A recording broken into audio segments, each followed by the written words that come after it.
Hello my dear aspirants, कैसे हो आप सभी। स्वागत है आप सभी का टीजीटी पीजीटी अड्डा 24/7 में। मैं हूं Shalini best, faculty of physics, and तहे दिल से स्वागत करती हूं आप सभी का आज के इस सेशन में। तो अगर मैं बात करूं आज के इस सेशन की, तो ये किस पर आधारित है आज का ये सेशन। तो आज हम डिस्कस करने वाले हैं बच्चे प्रीवियस ईयर पूछे गए एनवीएस के पीजीटी फिजिक्स में टॉपिक वाइज वेटेज की। वैसे तो अगर मैं कहूं 2016, 2019, 2021 में इसके पेपर्स हुए हैं, सिंस ऑनलाइन मोड में हुआ है अगर मैं कहूं तो क्वेश्चन पेपर मिलना थोड़ा मुश्किल हो जाता है ना। तो 2019 पर आधारित थोड़ा सा विश्लेषण रहेगा आज का कि किस लेवल के क्वेश्चंस थे और किस यूनिट में से कितने प्रश्न थे। तो बिना किसी देरी के शुरू करते हैं। तो सबसे पहले मैं आऊंगी इन यूनिट्स पे। सिलेबस वैसे मैं ऑलरेडी डिस्कस कर चुकी हूं, अगर आपने मेरा इसका एक और वीडियो अगर देखा हो, ठीक है, एग्जाम पैटर्न से लेकर सिलेबस। तो यहाँ पे अगर आप देखो बच्चे, तो यूनिट्स एंड मेजरमेंट की अगर मैं बात करूं तो उस पर आधारित 2 प्रश्न आए थे, ठीक है। इन जनरल हमें लगता है कि CGS system, FPS system, MKS system पर आधारित यूजुअली क्वेश्चंस बन सकते हैं, डायमेंशंस पर आधारित। तो इस पर डायमेंशंस पर आधारित इन्होंने, विमा पर आधारित इन्होंने प्रश्न इसमें पूछे थे, ठीक है। फिर काइनेमैटिक्स, इसके अंदर दोनों ही हमारा motion in a straight line and motion in a plane आता है। यूनिट तो बहुत इंपॉर्टेंट है, बट इसके क्वेश्चन हल्के में ना लीजिएगा। प्रोजेक्टाइल पर आधारित एक प्रश्न था, लेकिन वो इतने एज सच ये नहीं थे कि डायरेक्ट फॉर्मूला बेस्ड आपने फॉर्मूला लगाया और आ गए। तो इस पर आधारित लगभग आपके 3-4 प्रश्न थे, ठीक है, अगर मैं कहूँ तो। फिर मैकेनिक्स, अब यहाँ पे देखो बच्चे, मैकेनिक्स के अंदर मैंने फर्दर 3 चैप्टर्स इंक्लूड किए हैं अगर मैं कहूँ तो। एक तो इसके अंदर आ जाएगा न्यूटन्स के, हम लॉज ऑफ मोशन की बात कर लेंगे, ठीक है। फिर इसी के अंदर हमारे पास वर्क, पावर एंड एनर्जी आ चुका है। एंड तीसरी की अगर मैं बात करूँ तो इसी के अंदर रोटेशनल मोशन भी मैंने इंक्लूड किया है, ठीक है। अच्छे खासे प्रश्न बने थे इसके। इंक्लाइंड प्लेन पर आधारित, अगर आपके पास एक बॉडी लटक रही है एंड आप उसमें ऊपर की ओर मूव कर रही है, तो कितना टेंशन लग रहा होगा, क्या फोर्स होगा, कितना उसका विस्थापन होगा, मतलब प्रॉपर इस तरीके के आधारित प्रश्न इस पर बने थे अगर मैं कहूँ तो, ठीक है। फिर ग्रेविटेशन यूनिट की बात करें बच्चे, छोटी सी ही यूनिट होती है अगर देखा जाए तो, ज्यादा प्रश्न नहीं पूछा गया, बस एक ही प्रश्न पूछा गया। यहाँ पे देखिएगा इस यूनिट को, इसके अंदर 3 इंपॉर्टेंट चैप्टर्स जाते हैं, 11 प्रश्न उसमें से पूछे गए इन टोटल अगर हम कहें तो, राइट। फिर प्रॉपर्टीज ऑफ बल्क मैटर की बात करूं बच्चे, तो इसके अंदर दोबारा से हमारे 3 चैप्टर यहां पर आ जाएंगे। एक तो मैकेनिकल प्रॉपर्टीज ऑफ सॉलिड्स हो जाएगा, मैकेनिकल प्रॉपर्टीज ऑफ फ्लूइड्स हो जाएगा, एंड तीसरा थर्मल प्रॉपर्टीज ऑफ मैटर, है ना। हम थर्मल प्रॉपर्टी की बात करते हैं, गैसेस, लिक्विड्स एंड सॉलिड्स कैसे बिहेव करते हैं जब हम उन्हें हीट करें। तो देखिए बच्चे, 3 ही प्रश्न थे अगर मैं बात करूं तो, उसमें से भी आपका जैसे यंग्स मॉड्यूलस पर आधारित प्रश्न था, प्रॉपर एक न्यूमेरिकल, टिपिकल न्यूमेरिकल बना था इस पर आधारित अगर मैं कहूं तो। फिर वही चीज अगर हम बात करें हीट एंड थर्मोडायनामिक्स की बच्चे, इसमें हमने काइनेटिक थ्योरी ऑफ गैसेस को भी इंक्लूड कर लिया है, ठीक है, वो चैप्टर भी आया था। तो यहाँ पे कार्नोट इंजन पर बन गया था एज सच एक न्यूमेरिकल अगर मैं कहूँ तो, उस पर आधारित इसके प्रश्न थे। फिर वेव्स एंड ऑसिलेशन की बात करें तो ये चैप्टर, वैसे तो ये 2 चैप्टर मिलकर एक यूनिट बनाते हैं और प्रश्न भी 2 ही आए, लेकिन आसान उतने नहीं थे अगर मैं सच कहूं तो। अगर आपने पेपर एक बार देखा हो, गो थ्रू किया होगा 2019 का, तो उसका लेवल अच्छा था पेपर का। ये भी नहीं था कि direct formula based question new आ गया और आपने यू तुरंत सॉल्व कर लिया। तो न्यूमेरिकल का रेशियो भी अच्छा खासा था अगर कहें तो, और थोड़ा बहुत थ्योरेटिकल भी था, ठीक है। फिर थोड़ा सा अगर आगे बात करें बच्चे इलेक्ट्रोस्टैटिक्स की, तो इलेक्ट्रोस्टैटिक्स में आप देख लीजिए, इसके अंदर हम पहले 2 चैप्टर इंक्लूड करते हैं अगर मैं कहूं तो, है ना। इलेक्ट्रिक फील्ड के साथ साथ हम पोटेंशियल एंड कैपेसिटेंस भी इसमें पढ़ते हैं। तो उस पर आधारित आपके ये रहे, डाइपोल पर आधारित प्रश्न पूछे गए थे, ठीक है, कि 1-2 आसान भी था कि नॉर्मली एक डाइपोल को रख दो external non uniform electric field में तो क्या होगा। एंड वही कॉम्प्लेक्स भी था कि अगर आप इक्वेटोरियल प्लेन पे जाओ तो कितना वर्क करना पड़ रहा है, या फिर उस पर आधारित प्रश्न, ठीक है, डाइपोल से आधारित इस पर अच्छे खासे प्रश्न बने थे। फिर करंट इलेक्ट्रिसिटी की अगर मैं बात करूं बच्चे, तो ये एक लौता चैप्टर है, उसी में से देखो इन्होंने 4 प्रश्न पूछ लिए हैं, है ना। तो इससे इन जनरल ईएमएफ पर आधारित प्रश्न बन जाते हैं, सेल पर आधारित प्रश्न, अच्छा खासा एक छोटा सा चैप्टर, लेकिन 4 मार्क्स उससे मिल रहे हैं, है ना। तो ये चीज हो गया।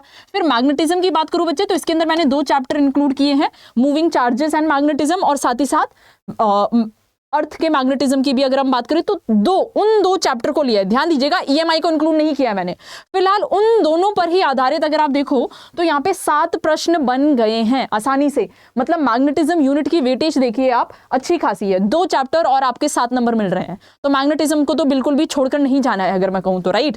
फेरोमैग्नेटिज्म के मैग्नेटिक मटेरियल्स के ऊपर आधारित एज इट इज प्रश्न आ गया था, करंट कैरिंग कंडक्टर के ऊपर आधारित आया था। तो छोटी सी यूनिट है, 2 चैप्टर्स इंक्लूड करती है और 7 नंबर आ रहे हैं, है ना। फिर EMI चैप्टर तो छोटा ही होता है बच्चे, लेकिन देखो इसी पर इन्होंने न्यूमेरिकल पूछ लिया था, सेल्फ इंडक्टेंस के ऊपर आधारित, स्व प्रेरकत्व की अगर मैं बात करूं, इसका वेटेज अगर आप देखो तो, है ना। फिर अल्टरनेटिंग करंट एक लौता चैप्टर अगेन अकेला, लेकिन इस पर 3 प्रश्न आ गए और वो भी न्यूमेरिकल थे। अगर मैं कहूं तो न्यूमेरिकल का अच्छा खासा वेटेज रहा है। अगर आप देखो तो 60 मार्क्स के इन टोटल में से मैं बात करूं तो उसकी मैं बात कर रही हूं यहाँ पे बच्चे। LCR सर्किट है, इतने का इंडक्टर लगा दिया गया है, इतना का रजिस्टर लगा दिया गया है, और हमसे पूछ लिया गया है कि अगर इतना करंट फ्लो हो रहा है तो बताइए क्या होगा। तो मतलब न्यूमेरिकल था प्रॉपर। फिलहाल EM वेव्स पर आधारित प्रश्न नहीं पूछा गया इस यूनिट में से, ठीक है। वैसे बन तो इसमें से भी मेजॉरिटी पार्ट थ्योरेटिकल है, छोटा पार्ट न्यूमेरिकल का भी बन सकता है, क्योंकि हार्डली 3-4 फॉर्मूला इसके अंदर निकल कर आते हैं हमारे पास, है ना। अगर मैं बात करूं परमिटिविटी, परमिएबिलिटी और स्पीड ऑफ लाइट पर आधारित प्रश्न बन सकते हैं इससे, या फिर हमसे डिस्प्लेसमेंट करंट की बात करी जाती है, इसी में हम पढ़ते हैं उसका, है ना, तो उस पर आधारित। एंड पूरी वेव्स की प्रॉपर्टीज तो हमें लर्न करनी ही पड़ती है अगर मैं पूरा EM स्पेक्ट्रम लेके चल लूं तो, ठीक है। फिर उसके बाद ऑप्टिक्स आ गया। ऑप्टिक्स, अरे भैया ray optics and way optics, right, इसके अंदर दोनों को ही हम इंक्लूड करते हैं। अगर आप इसको यहां पर देखो तो बच्चे 7 नंबर का पूरा ये हमारा टॉपिक बना है। एंड इस पर इंटरफेरेंस पर आधारित न्यूमेरिकल थे एज इट इज, आप अगर कहो तो। फिर इसके अलावा हमारे पास रे ऑप्टिक्स में रिफ्लेक्शन, रिफ्रैक्शन वगैरह आ जाता है, तो उस पर न्यूमेरिकल आया था, लेंस पर आधारित प्रश्न, तो न्यूमेरिकल पूछा गया है, ठीक है, हाँ जी। फिर मॉडर्न फिजिक्स की बात करूं तो मॉडर्न फिजिक्स के अंदर बच्चे मैंने यहाँ पे तीनों चैप्टर इंक्लूड कर लिए हैं। एक तो हो गया हमारा पास ड्यूल नेचर ऑफ मैटर की अगर हम बात करें, ठीक है। फिर हमारे पास एटम्स हो गया और साथ ही साथ हमारे पास न्यूक्लियाई हो गया, है ना। तो अब इसको थोड़ा सा हल्के में नहीं लेने का है, स्पेशली अगर मैं एटम्स एंड न्यूक्लियाई की बात करूं बच्चे, तो यहाँ पे जाइएगा थोड़ा सा, अगर आप ग्रेजुएशन लेवल पे जाते हो तो हम मॉलिक्यूलर फिजिक्स, है ना, एटॉमिक एंड मॉलिक्यूलर फिजिक्स नाम से बुक पढ़ते हैं, तो उस थोड़ा सा हाई लेवल का गया है। सिर्फ रुदरफोर्ड मॉडल, बोहर मॉडल की बात नहीं है, उसके अंदर उन्होंने पर्टिकुलर और क्या क्या चीजें फाइंड आउट करी थी, उस पर आधारित थोड़े प्रश्न थे। यहाँ पे लेवल थोड़ा सा ज्यादा डेप्थ में गया है और ज्यादा, ठीक है। ड्यूल नेचर के तो आसान प्रश्न आए थे, ज्यादा वो नहीं था, थ्योरेटिकल आराम से बन गए थे, ठीक है। तो 4 प्रश्न है, इन 3 चैप्टर्स को मिला के इतने प्रश्न। और फिर अगर आप आओ सेमीकंडक्टर इलेक्ट्रॉनिक्स पर, इकलौता जो आखिरी चैप्टर होता है लेकिन बहुत ज्यादा इंपॉर्टेंट है हमारे लिए, उसमें से पूछे गए 5 प्रश्न, और वो भी अगर मैं कहूं तो बच्चे अगर आपने जो मैंने लास्ट टाइम एक वीडियो पे सिलेबस भी डिस्कस किया था, वो 2022 में जो एग्जाम हुआ था उस पर आधारित, अगर मैं कहूँ तो सिलेबस अगर आप गो थ्रू करें तो जो हमारे सिलेबस अब फिलहाल NCERT बुक से हट चुके हैं वो भी इंक्लूडेड थे। Transistor as it is, transistor पर आधारित इसमें प्रश्न पूछे गए थे, ठीक है। एम्पलीफायर पर आधारित प्रश्न, तो इन्होंने सिर्फ नॉर्मल जो अब की NCERT बुक्स में मिलता है वो सारा सिलेबस नहीं, जो पुराना जो सिलेबस 30% कट चुका है उस पर आधारित इन डेप्थ क्वेश्चन इन्होंने, और वो भी न्यूमेरिकल पूछे थे। अच्छे खासे लॉजिक गेट्स से भी प्रश्न बने थे, अगर मैं कहूँ तो इसमें से लॉजिक गेट्स का उन्होंने इसमें यहाँ पे उस पर आधारित पूछा था। फिर इन्होंने यहाँ पे ट्रांजिस्टर से आधारित प्रश्न पूछ लिए थे। फिर LED से आधारित एक प्रश्न आया था। तो अगर आप देखो जो सिलेबस ऑलमोस्ट कट चुका है ना, वही सारा सिलेबस में से प्रश्न आए थे। तो न्यू NCERT बिल्कुल फॉलो नहीं करना है, फॉलो करिएगा क्या, old NCERT books while studying, as well as आप जो भी रेफरेंस बुक आप एक्स्ट्रा फॉलो करते हो उनको, ठीक है। तो ये था रफ वेटेज अगर मैं बात करूं बच्चे। तो पहली चीज तो ये हो गई। एंड दूसरी चीज बच्चे, अगर आप डेली बेसिस में प्रैक्टिस करना चाहते हो MCQs की, तो फॉर PGT फिजिक्स की अगर मैं बात करूं तो PGT के लिए क्लासेस रोजाना शाम 5 बजे होती है। कौन से चैनल पे, अगर मैं YT की बात करूं तो ये हमारा चैनल है बच्चे TGT PGT अड्डा 24/7। इस चैनल पे रोजाना हमारी शाम 5 बजे क्लास होती है। एंड ये चीज हो गया। उसके अलावा बच्चे अगर आप हमारे पेड क्लासेस के साथ जुड़ना चाहते हो तो हमारा अभी स्टार्ट ही हुआ है नया बैच PGT फिजिक्स का बच्चे।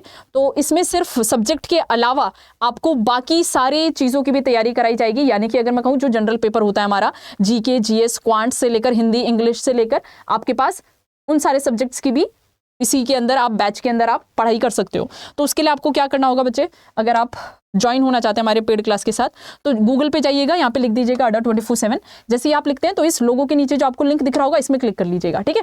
तो ये खुल चुका है ऑफिशियल वेब पेज। आपको यहाँ पे एक ऑल कोर्सेज का ऑप्शन दिख रहा होगा, ऑल कोर्सेज में जाइएगा। यहाँ पे टीचिंग सेक्शन में अपना जिस भी एग्जाम की आप तैयारी कर रहे हो बच्चे, अगर आप NVS पीजीटी की बात करें तो यहाँ पे देखिए फिलहाल व्यू ऑल ऑप्शंस में जाइएगा, अभी चल रहा है डबल वैलिडिटी ऑफर, यानी कि अगर मैं कहूँ बच्चे, जैसे कि इन जनरल ये जो कोर्स होता है 6 महीने का होता है, ठीक है, लेकिन अगर अभी आप इसे परचेस करोगे तो आपको ये 12 मंथ्स के लिए अवेलेबल हो जाएगा, पहली चीज। एंड दूसरी चीज, फिलहाल ये आपको इतना का कॉस्ट प्राइस दिख रहा होगा, एक बार व्यू ऑल ऑफर्स में जाइएगा एंड यहाँ पे कूपन कोड डाल देना Y852, तो एक बार देख लीजिएगा, जैसे ही आप ये कोड डाल देते हो तो आपको अब ये लगभग ये कोर्स इतने का मिल जाएगा, ठीक है बच्चे। वरना रोजाना हम मिलते रहेंगे आपके साथ YT सेशंस में, जहां पे हम लेकर आते हैं MCQs फॉर योर प्रैक्टिस।